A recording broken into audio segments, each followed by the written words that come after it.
ठंड में गरीब माँ आई अमीर बेटी के घर।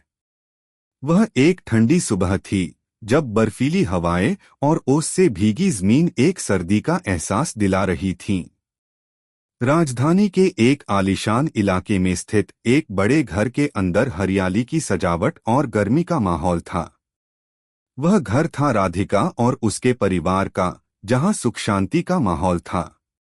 राधिका एक सफल और संपन्न महिला थी। उसके पास सब कुछ था जो एक महिला चाहती है, एक अच्छा पति, प्यारी बेटी और सुंदर घर। लेकिन आज कुछ अलग था। आज ठंड के मौसम में कुछ ऐसा घटने वाला था जो राधिका के जीवन को एक नई दिशा देने वाला था। अगर आप अपनी माँ से प्यार करते हो और उनको हमेशा खुश देखना चाहते हो तो चैनल को सब्सक्राइब करो, लाइक करो, जय माता दी कमेंट करो। बहुत ही जल्द आपको खुशखबरी मिलेगी। प्लीज वीडियो को लास्ट तक जरूर देखें। अब आगे सुने। राधिका और उसकी माँ। राधिका एक समय में एक छोटे से गांव की लड़की थी। उसका नाम सुनीता था और वह एक साधारण घर में पली बढ़ी थी। उसकी माँ जानकी देवी एक गरीब किसान महिला थीं। वह दिन रात मेहनत करती थीं ताकि अपनी बेटी को अच्छी शिक्षा दे सकें और एक अच्छे भविष्य के लिए तैयार कर सकें।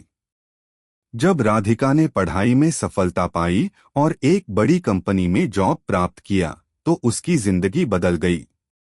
वह दिल्ली चली आई और उसने अपने जीवन में वह सब कुछ पाया जिसका उसने कभी सपना देखा था। लेकिन राधिका का दिल अपनी माँ और गांव की यादों में बसा था। वह अपनी माँ को कभी समय नहीं दे पाई थी और न ही कभी गांव लौट पाई थी। अपनी सफलता की दुनिया में वह कभी यह नहीं समझ पाई कि उसकी माँ ने कितनी कठिनाइयों का सामना किया था ताकि वह आज इस मुकाम पर पहुंच सके। माँ का आना। एक दिन अचानक राधिका को अपनी माँ का पत्र मिला। पत्र में लिखा था, मेरी प्यारी बेटी, यह चिट्ठी बहुत दिनों बाद लिख रही हूँ। इस समय मेरी तबीयत ठीक नहीं है और तुम्हें याद करते करते रातें कटती हैं। मुझे लगता है कि अब मैं तुम्हारे पास आ जाऊं। मेरी तबीयत ठीक नहीं है और अकेले रहने में डर लग रहा है। क्या तुम मुझे कुछ दिन अपने पास रख सकती हो? मुझे कोई परेशानी नहीं होगी। बस तुमसे मिलना है। तुम्हारी माँ, जानकी देवी। राधिका का दिल एक अजीब सी घबराहट से भर गया। वह जानती थी कि उसकी माँ ने कभी किसी से सहायता नहीं मांगी थी और अब वह उसे बुला रही थी। राधिका ने तुरंत अपनी माँ से फोन पर बात की और उन्हें दिल्ली बुला लिया।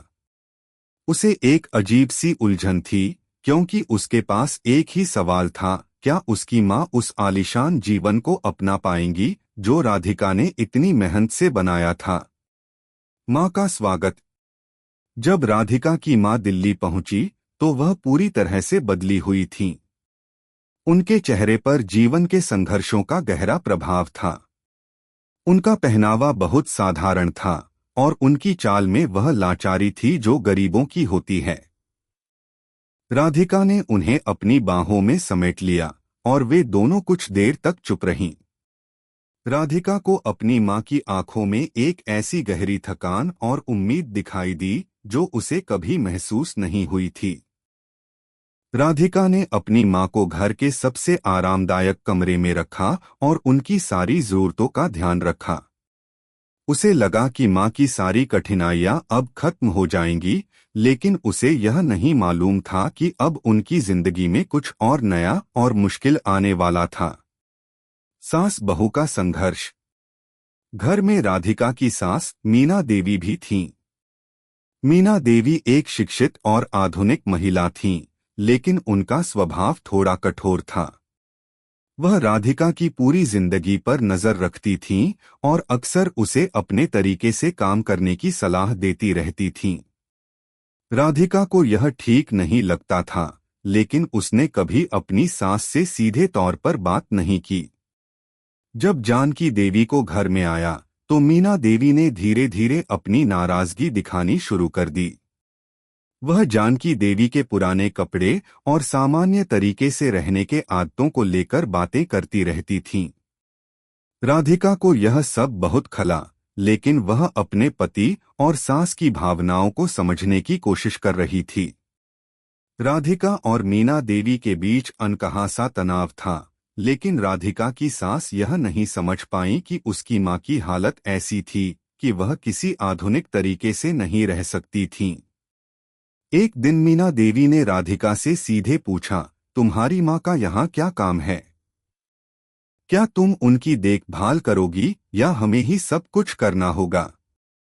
राधिका को यह सवाल बहुत दर्दनाक लगा। उसने गहरी सांस ली और कहा, मां ने मुझे पाला है, वह यहाँ आराम से रहेंगी। मुझे उम्मीद है कि आप मेरी स्थिति समझेंगी। लेकिन मीना देवी ने जवाब दिया, तुम्हारे पास इतना बड़ा घर है, लेकिन तुम्हारी मां को यह घर अच्छा नहीं लगता। वह यहाँ खुद को ठीक से नहीं सजा सकती, न ही उसके पास यहाँ रहने का कोई तरीका है। तुम्हें अपनी मां को अपने तरीके से जीने का मौका देना होगा। राधिका को अपनी सास की बातों से गहरी चोट लगी। उसे लगा कि उसकी मां को स्वीकार करने में उसके परिवार को कोई समस्या हो सकती है। राधिका ने सोचा कि उसे इस स्थिति को कैसे संभालना चाहिए ताकि किसी को भी दुख न हो। राधिका का संघर्ष। राधिका के मन में एक अजीब सी उथल-पुथल चल रही थी। वह चाहती थी कि उसकी मां को कोई परेशानी न हो, लेकिन उसे यह भी समझ में आ रहा था कि सास बहू के रिश्ते हमेशा सरल नहीं होते। राधिका ने अपनी मां से खुलकर बात की और कहा, मां, क्या आपको यहाँ अच्छा लगता है? क्या आपको किसी चीज की कमी महसूस हो रही है? जानकी देवी ने थोड़ी देर सोचा और फिर कहा, बिल्कुल बेटा, यहाँ सब कुछ बहुत अच्छा है, लेकिन यह सब मेरे लिए नया है। मैं इस माहौल में पूरी तरह से घुल नहीं पा रही। मुझे बहुत सारी बातें अजनबी लगती हैं, लेकिन तुम्हारे पास रहकर अच्छा महसूस कर रही हूँ। यह सुनकर राधिका को महसूस हुआ कि उसकी मां की स्थिति समझने की कोशिश करनी चाहिए। उसने तय किया कि वह अपनी सास और मां दोनों के बीच सामंजस्य स्थापित करेगी। सास और मां का समझौता। राधिका ने अपनी सास मीना देवी से एक दिन बातचीत की और कहा, मां, मुझे लगता है कि हमें एक दूसरे के नजरिए को समझना होगा। आपकी आदतें और मेरी मां की आदतें अलग हैं, लेकिन हम सभी का उद्देश्य एक ही है, घर में शांति और सुख शांति हो। मीना देवी ने थोड़ा सोचा और फिर कहा, तुम सही कह रही हो राधिका। शायद मुझे भी अपनी मां को थोड़ा समझने की जरूरत है। वह एक अलग जीवन जी चुकी हैं और हमें उनके तरीके से चीजों को देखने की कोशिश करनी चाहिए। राधिका ने राहत की सांस ली। अब घर में एक नई ताजगी आ गई थी। मां और सास के बीच का तनाव धीरे धीरे खत्म होने लगा था। जानकी देवी ने भी अपनी सास बहू की मेहनत और समझदारी की सराहना की और अपने पुराने तरीके को अपनाने की कोशिश की। निष्कर्ष, यह कहानी सिर्फ एक सास बहू के रिश्ते की नहीं, बल्कि उस संघर्ष की भी है जो एक महिला को अपने जीवन में परिवार, पारिवारिक रिश्तों और अपनी जिम्मेदारियों के बीच संतुलन बनाने के लिए करना पड़ता है।